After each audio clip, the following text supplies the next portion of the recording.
Hello friends, हम operating system को कर रहे थे और इसमें हम टाइप्स ऑफ ऑपरेटिंग सिस्टम को स्टार्ट कर रखा था, जिसमें सीरियल ऑपरेटिंग सिस्टम और बैच ऑपरेटिंग सिस्टम को अपन ने अच्छे से कंप्लीट किया। आज हम बात करेंगे कि मल्टी प्रोग्रामिंग ऑपरेटिंग सिस्टम क्या होता है, कैसे ये ऑपरेटिंग सिस्टम काम करता है और इसकी वर्किंग जो है वो बहुत ही इंटरेस्टिंग है। आप बिल्कुल अच्छे से ध्यान से इसको समझना। जो भी चीज़ें हम फर्स्ट दिन से ही क्लियर करके चलेंगे तो हमें आगे वाली चीज़ें भी इनसे डिफरेंशिएट करने में इजी हो जाएगा, अच्छे से समझ भी आएंगी हमें। चलिए स्टार्ट करते हैं। तो मल्टी प्रोग्रामिंग ऑपरेटिंग सिस्टम क्या होता है? जैसे ये है हमारी रैम मेमोरी और यहाँ पे सीपीयू काम कर रहा है। मैं आपको एक बेसिक सी चीज़ और आज क्लियर करती हूँ कि ऑपरेटिंग सिस्टम हार्ड डिस्क के अंदर सेव होता है। हार्ड डिस्क में ऑपरेटिंग सिस्टम हमेशा सेव रहता है, बट आप जैसे ही अपने कंप्यूटर का पावर बटन ऑन करोगे, पावर बटन ऑन करते ही क्या होगा, ये ऑपरेटिंग सिस्टम रैम के अंदर लोड हो जाता है और जब तक आपका कंप्यूटर ऑन रहेगा ये ऑपरेटिंग सिस्टम रैम में एक पर्टिकुलर स्पेस होता है उसे घेर के रखता है, वहाँ पे ये हमेशा सेव रहता है।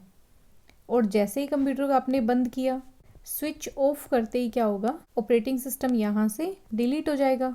और बाकी हमको पता है कि रैम एक वॉलेटाइल मेमोरी है, तो रैम तो पूरी ही क्या हो जाती है, लाइट जाते ही डिलीट हो जाती है ना। तो ऑपरेटिंग सिस्टम हमें ध्यान रखना है कि जब भी कंप्यूटर चल रहा होगा तो रैम का कुछ स्पेस ऑपरेटिंग सिस्टम के लिए तो बिल्कुल फिक्स है और बाकी का जो स्पेस होता है उसमें वो उन प्रोसेस को रखता है जिसके ऊपर उसको सीपीयू से काम करवाना है। ठीक है, पहली बात तो आपको ये ध्यान रखनी है।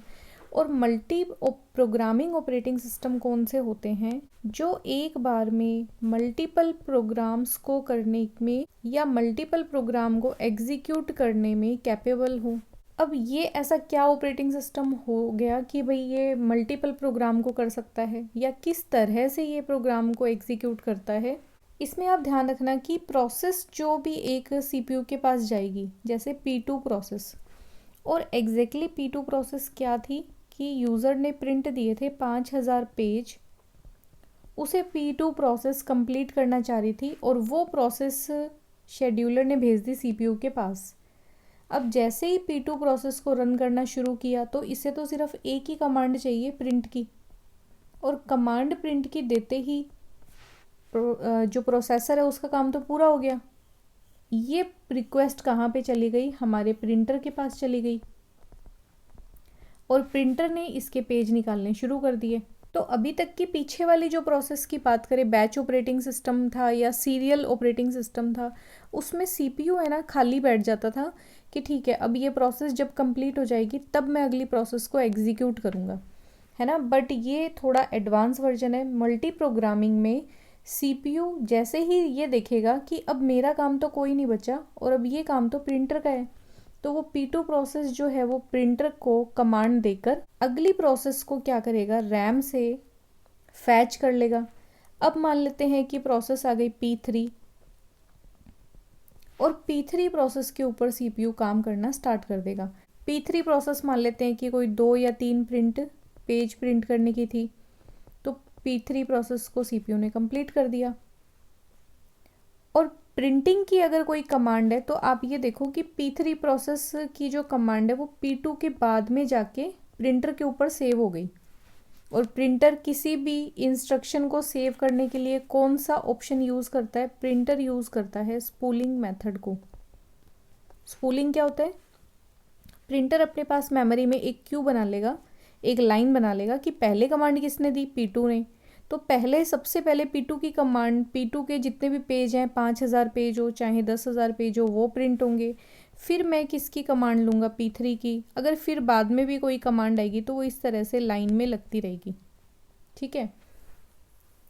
और जब सीपीयू ने P3 कमांड भी प्रिंटर को दे दी, अब फॉर एग्जांपल कि सीपीयू फिर से आइडल हो गया, तो सीपीयू क्या करेगा, P3 को भी हटा देगा और अगली प्रोसेस P4 को क्या करेगा, एग्जीक्यूट करना शुरू कर देगा, ठीक है। तो इसमें क्या होगा, सीपीयू कभी भी खाली नहीं बैठेगा। उसको जैसे ही लगेगा कि अब ये प्रोसेस जो है वो मेरा काम नहीं है, वो किसी और डिवाइस का, आउटपुट डिवाइस का काम है, तो वो उस आउटपुट डिवाइस को उसका काम दे देगा। जैसे प्रिंटर को उसने काम दे दिया और वो अपनी कोई नई प्रोसेस के ऊपर काम करना शुरू कर देगा, ठीक है। और ये जो मैं आपको बात बोल रही हूँ कि आउटपुट डिवाइस, इन आउटपुट डिवाइस वाले ऑपरेशन या इनपुट ऑपरेशन को ही हम बोलते हैं कि सीपीयू सिर्फ सीपीयू के ऑपरेशन ही परफॉर्म करता है। जैसे ही कोई इनपुट आउटपुट रिक्वेस्ट आ जाती है किसी प्रोसेस के माध्यम से, और वो भी कौन सी प्रोसेस, जिसके ऊपर सीपीयू अभी हाल फिलहाल काम कर रहा है, तो वो क्या करेगा, इस इनपुट आउटपुट प्रोसेस को उस पर्टिकुलर डिवाइस को दे देगा और खुद कोई और काम में लग जाएगा, अपने अगले काम में लग जाएगा, अपनी अगली इंस्ट्रक्शन को एग्जीक्यूट करना शुरू कर देगा, ठीक है। तो ये पूरी मल्टी प्रोग्रामिंग इस तरह से काम करती है। अब इसको हम एक रियल लाइफ का एग्जांपल लेंगे, बट उससे पहले मैं आपको इसकी थोड़ी सी जो थ्योरी है वो बता देती हूँ, ताकि आपको इसकी डेफिनेशन भी क्लियर हो जाए। इस पूरी प्रोसेस को मैंने यहाँ पे 3rd नंबर पॉइंट में नोट डाउन कर दिया कि operating system take a process, एक प्रोसेस को लेगा फ्रॉम रैम, रैम से एक प्रोसेस को लेगा, उसे वो एग्जीक्यूट करेगा, और अगर इन बिटवीन, अगर प्रोसेस को कोई भी इनपुट आउटपुट ऑपरेशन की ज़रूरत होती है, प्रिंटर के ऊपर अगर वो कोई ऑपरेशन करने की कोशिश कर रहा है या इनपुट लेने की कोशिश कर रहा है यूज़र से, तो प्रोसेसर उसे छोड़ देगा, लीव मतलब छोड़ देगा, और ये जो प्रोसेस है वो अपना इनपुट आउटपुट ऑपरेशन करने चली जाएगी, और प्रोसेसर क्या करेगा, take another process for execution, ठीक है। आप इसको अपनी भाषा नॉर्मल हिंदी में या जैसे भी आपको समझ आए, आप इसको इस तरीके से कि ओएस क्या करेगा, सबसे पहले प्रोसेस को फैच करेगा रैम से, और अगली बात क्या हो जाएगी, उसको एग्जीक्यूट करेगा। एग्जीक्यूट करने के बाद क्या करेगा, अगर प्रोसेस ने कोई भी इनपुट आउटपुट ऑपरेशन की डिमांड की, तो प्रोसेसर क्या करेगा, इस प्रोसेस को लीव मतलब छोड़ देगा और नेक्स्ट प्रोसेस को फैच करेगा, और नेक्स्ट प्रोसेस को फैच करने के बाद उस प्रोसेस को वो क्या करेगा, एग्जीक्यूट करने लग जाएगा। और इसके कुछ एक टॉपिक और हैं, 2 पॉइंट और हैं। Operating system executes more than one program using a single processor. अब इस वाले मल्टी प्रोग्रामिंग ऑपरेटिंग सिस्टम में हमें ध्यान रखना है, हमने मल्टीपल प्रोग्राम की बात की है, ना कि मल्टीपल प्रोसेसर की, है ना। यहाँ पे प्रोसेसर हमेशा एक है, यहाँ पे एक ही प्रोसेसर से हम काफ़ी सारे काम करवाने की कोशिश कर रहे हैं, और जिस सिस्टम में एक ही सीपीयू काम करता है उसे बोला जाता है यूनी प्रोसेसर सिस्टम, मतलब एक ही प्रोसेसर जो है वो इस सिस्टम में उपलब्ध है। अब ये प्रोसेसर या तो एक काम करे और या फिर मल्टीपल काम करे, तो मल्टी प्रोग्रामिंग ऑपरेटिंग सिस्टम में जो प्रोसेसर है वो बहुत सारे काम करता है एक साथ में। और वो काम कैसे करता है वो हमने देखा, वो किसी एक प्रोसेस को चुनेगा, अगर उस प्रोसेस को एग्जीक्यूट होना है सीपीयू से तो बढ़िया है, वो पूरा कर देगा। बट अगर प्रोसेस बीच में बोलने लग जाए कि मुझे तो इनपुट आउटपुट ऑपरेशन करने हैं, तो सीपीयू उसको क्या छोड़ देगा, सीपीयू अपना कोई और काम करना स्टार्ट कर देगा। और एक इसमें पॉइंट क्या है कि इसमें ऑपरेटिंग सिस्टम हमेशा बहुत सारी जॉब्स को मेन मेमोरी में रखता है। भाई सीपीयू जब भी खाली हो जाएगा तो वो क्या करेगा, फटाफट से रैम से कोई ना कोई प्रोसेस, अगली प्रोसेस उठाने की कोशिश करेगा। तो ऑपरेटिंग सिस्टम की जिम्मेदारी है कि वो रैम के अंदर हमेशा एक नई प्रोसेस को फटाफट सेव करके रखे, ताकि सीपीयू को जब भी उसकी ज़रूरत पड़े तो वो क्या करे, उसको उपलब्ध करवा दे। अब इसका ज़्यादा अच्छे से आपको देखो कैसे समझ आएगा कि कोई एक डॉक्टर है और ये है ऑपरेशन थिएटर, ओटी। इस ऑपरेशन थिएटर में वो यहाँ पे क्या कर रहा है, ऑपरेशन करता है, ठीक है। और यहाँ पे आपने देखा होगा कि बहुत सारे पेशेंट्स होते हैं जो ऑपरेशन करवाने के लिए बाहर लाइन में लगे होते हैं, मतलब अपने अपने बेड के ऊपर ये लेटे हुए होते हैं। इसमें क्या होता है कि जब इतने सारे पेशेंट्स हैं और डॉक्टर हमारे पास सिर्फ एक ही है, तो हम क्या करते हैं, इस डॉक्टर का पूरा टाइम शेड्यूलिंग हम पहले से डिसाइड करके रखते हैं कि 1 बजे जो है वो इस पेशेंट का ऑपरेशन होगा, 2 बजे इस पेशेंट का ऑपरेशन होगा, बीच में 1 घंटे का डॉक्टर रेस्ट लेगा, फिर 4 बजे फिर से ऑपरेशन को स्टार्ट करेंगे। पेशेंट नंबर 3 का नंबर आएगा, देन पेशेंट नंबर 4 का नंबर आएगा शाम को 6 बजे। तो सारे काम अच्छे से हो, इसके लिए अपन ने क्या किया, जो मेन डॉक्टर था, मतलब डॉक्टर यहाँ पे कौन हो गया, सीपीयू। सीपीयू के टाइम को हमने शेड्यूल कर दिया ताकि सीपीयू अच्छे से काम कर सके। और जब वो एक काम को कर रहा हो, जब वो किसी पेशेंट का ऑपरेशन कर रहा हो, तो दूसरा पेशेंट उसको परेशान नहीं करे, या कोई भी परेशानी पेशेंट को भी ना हो, वो भी अपने टाइम से अपने हिसाब से ही क्या करे, भी अपने आप को प्रिपेयर करे, भी मेरा ऑपरेशन तो शाम को 6 बजे है।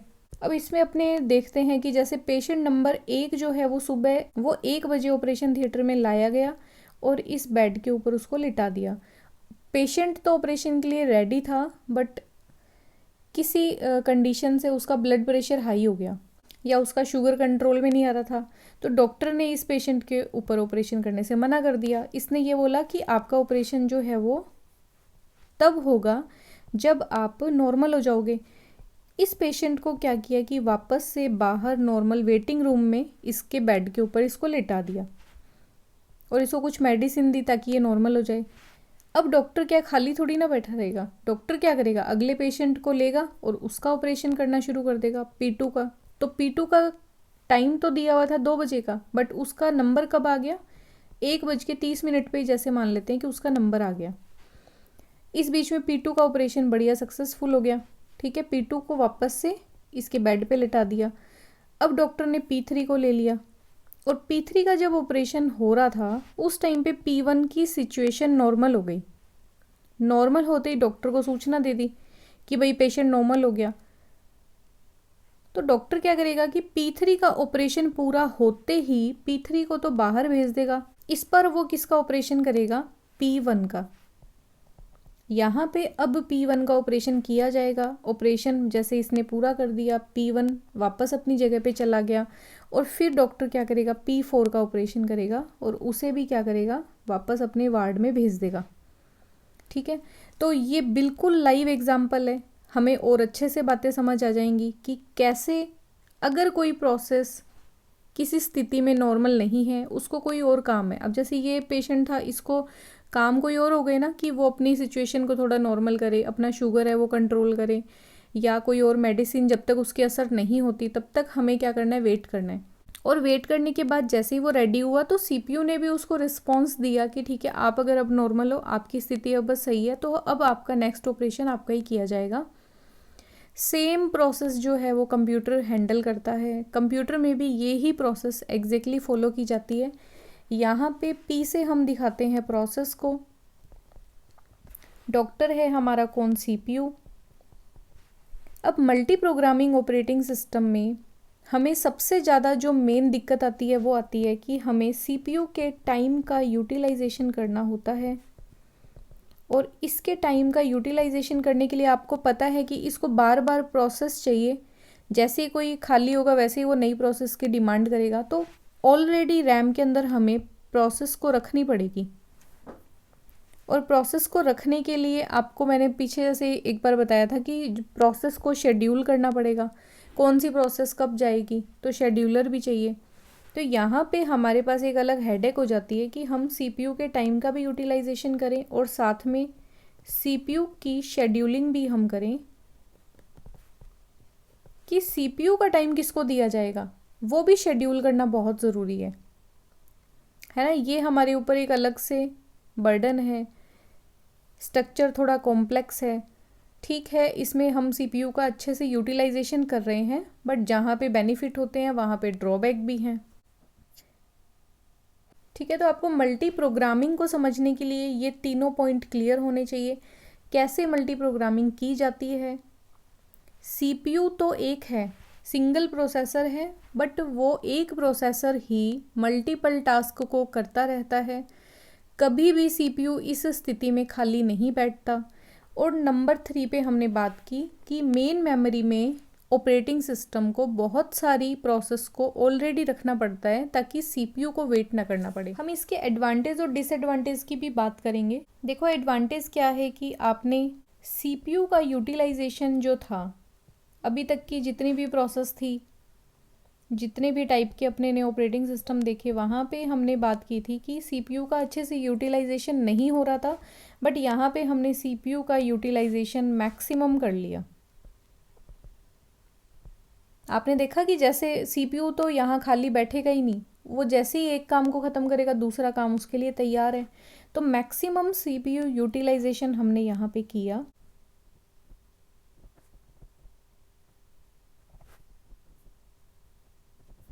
थ्रोपुट का के बारे में भी हमने लास्ट वीडियो में देखा था कि एक टाइम पे at a time how many process are completed, कि आप एक टाइम पे भाई 1 मिनट में आप कितनी ज़्यादा प्रोसेस को कंप्लीट कर सकते हो, वो होता है थ्रोपुट। तो जितनी ज़्यादा से ज़्यादा प्रोसेस को कंप्लीट करोगे सिस्टम का अपने आप थ्रोपुट जो है वो बढ़ता रहेगा। बढ़िया सिस्टम कौन सा होगा? जैसे कोई सिस्टम 1 मिनट में 20 प्रोसेस को एग्जीक्यूट कर रहा है और एक सिस्टम जो है दूसरा वो 1 मिनट में 50 प्रोसेस को एग्जीक्यूट कर रहा है, तो इसमें बढ़िया कौन सा होगा? 50 प्रोसेस को एग्जीक्यूट करने वाला सिस्टम। तो मल्टी प्रोग्रामिंग ऑपरेटिंग सिस्टम में क्या हुआ कि मैक्सिमम यूटिलाइजेशन हो गया सीपीयू का, और नंबर 2 पे सिस्टम का भी यूटिलाइजेशन, सिस्टम का भी जो थ्रोपुट का टाइम था वो हमने क्या किया? बढ़ा दिया। क्योंकि यहाँ पे क्या प्रोसेस फटाफट से कंप्लीट होगी, सीपीयू कभी खाली बैठेगा ही नहीं। और नंबर 3 पे जैसे हमने पीछे समझा कि रैम के अंदर हम क्या कर रहे हैं, काफ़ी सारी प्रोसेस को रख रहे हैं, तो मेमोरी का भी बहुत अच्छे से यूटिलाइजेशन हमने यहाँ पे किया। मेमोरी का भी यूटिलाइजेशन अच्छे से हुआ। बट इतने सारे एडवांटेज होते हुए भी इसके ड्रॉबैक भी हैं। नंबर 1 पे ड्रॉबैक क्या होगा? यहाँ पे हमें कॉम्प्लेक्स स्ट्रक्चर को फेस करना पड़ेगा, मतलब यूज़र को नहीं बट ऑपरेटिंग सिस्टम थोड़ा सा कॉम्प्लेक्स हो जाएगा, बिजी रहेगा, उसको हर टाइम सीपीयू को प्रोसेस देनी पड़ेगी, और एक एक्स्ट्रा एफर्ट अपन को करना पड़ेगा कि हमें सीपीयू की शेड्यूलिंग करनी पड़ेगी। तो अभी आपको सिर्फ ये देखना है, जैसे हमने डॉक्टर के टाइम को शेड्यूल किया था वैसे ही सीपीयू के टाइम को भी हमें शेड्यूल करने की ज़रूरत होती है, और शेड्यूलिंग की टेक्निक्स होती हैं वो हम जब पढ़ेंगे तभी बात करेंगे। यहाँ हमें सिर्फ इतनी बात ध्यान रखनी है कि सीपीयू ही सबसे बड़ा मेन इम्पॉर्टेंट बंदा है, और इसके टाइम को हमें क्या करना पड़ेगा? शेड्यूल करने के लिए आपको पता है कि अलग से एफर्ट करने पड़ेंगे, कोई एल्गोरिदम लगानी पड़ेगी, कोई प्रोग्राम बनाना पड़ेगा। ठीक है, तो ये हमारे लिए एक डिसएडवांटेज हो जाएंगी कि हमें थोड़ा मतलब एज अ प्रोग्रामर हमें थोड़ी दिक्कत आएगी, थोड़ा कुछ अलग से करवाना पड़ेगा। और नंबर 3 पर यहाँ पे एक बार अगर प्रोसेस चालू हो गई, सीपीयू ने काम करना शुरू कर दिया, तो यूज़र इंटरेक्शन बिल्कुल भी पॉसिबल नहीं हो पाएगा। अब इसका मैं आपको एक एग्जांपल देती हूँ कि यूज़र इंटरेक्शन देखो इसमें बिल्कुल नहीं होगा। आप अपने कंप्यूटर में ना 3-4 कॉपी लगा देना, बड़ा डेटा जैसे मूवीज़ है ना वो 2-4 कॉपी लगा देना, और गाने चला लेना, वीडियो चला लेना, कुछ वर्ड की फ़ाइल खोल लेना, ठीक है। और फिर क्या करना, आप 1-2 जो कॉपी आपने लगाई है ना उनको डिलीट बंद करने की कोशिश करना बीच में। तो क्या होगा, इतनी सारी प्रोसेस जब चल रही होंगी ना तो आपको आपकी स्क्रीन है ना एक बार धुंधली सी दिखेगी, और आप कुछ भी दबा दो उसमें, चाहे आप बैक कर दो चाहे आप डिलीट कर दो, कुछ भी प्रोसेस जो है ना वो नहीं हो पाएगी। और उस टाइम पे हम ये बोल देते हैं कि हमारा कंप्यूटर जो है वो हैंग हो गया है ना। तो वो स्थिति कौन सी होती है कि भाई आपका जो विंडोज़, माइक्रोसॉफ्ट विंडोज़ का ऑपरेटिंग सिस्टम जो आप यूज़ कर रहे हो वो एक सिंगल प्रोसेसर ऑपरेटिंग सिस्टम था जो कि मल्टीपल प्रोग्राम को हैंडल कर रहा था, बट आपने क्या किया, उसको काम करते हुए को बीच में छेड़ लिया, और अब इसलिए क्या है कि उसने अपने आप को हैंग कर लिया। अब वो वापस से सेटल होगा, भाई जो कमांड आपने फटाफट से दे दी, आपने एंटर दबा दिए, बट वो सीपीयू क्या करेगा, उसके लिए एक हेडेक हो गई कि भाई जो काम वो कर रहा है अब वो उस काम को तो छोड़ेगा, और वो कौन से काम करने लग जाएगा जो यूज़र ने उसको बोले हैं, तो उसको सेट होने में थोड़ा टाइम लगेगा। अब उस बीच में अगर अपने वेट करते हैं तब तो क्या होता है, कुछ 5-1 मिनट के बाद है ना सिस्टम नॉर्मल हो जाता है, बट अपने इतना वेट तो करते ही नहीं है ना, अपने सीधा लाइट का बटन ऑफ कर देते हैं और सिस्टम को दोबारा से चलाना शुरू कर देते हैं, और कुछ टाइम के बाद क्या होती है, अपनी विंडो उड़ जाती है ना। इसका रिजल्ट ये निकलता है। तो आप अपने वाले कंप्यूटर का एग्जाम्पल लेना, वो भी कौन से वाले चीज़ के ऊपर काम करता है, वो भी इसी ऑपरेटिंग सिस्टम पे काम करता है जिसे हम बोलते हैं मल्टी प्रोग्रामिंग ऑपरेटिंग सिस्टम। अब इसका एग्जाम्पल तो मैंने वैसे आपको दे दिया। MS विंडोज़ इसका एग्जाम्पल है, जो एक टाइप का मल्टी प्रोग्रामिंग ऑपरेटिंग सिस्टम है जिसमें एक CPU होता है और बहुत सारे जो है प्रोग्राम वो हैंडल कर लेता है। और एग्जाम्पल लाइनेक्स भी इस तरह से काम करता है, यूनिक्स भी इस तरह से काम करता है। तो इन ऑपरेटिंग सिस्टम के नाम भी हमें ध्यान होने चाहिए कि मल्टी प्रोग्रामिंग ऑपरेटिंग सिस्टम कौन से ऑपरेटिंग सिस्टम होते हैं, और साथ में हमें उनके काम भी पता होने चाहिए। तो आज का डिस्कशन हम यहीं तक रखते हैं। आई होप आपको वीडियोस अच्छी लग रही हैं। आप इसे लाइक करें, चैनल को सब्सक्राइब करें और अपने फ्रेंड्स के साथ में वीडियोस को शेयर करें। मिलते हैं नेक्स्ट वीडियो में। Thanks for watching.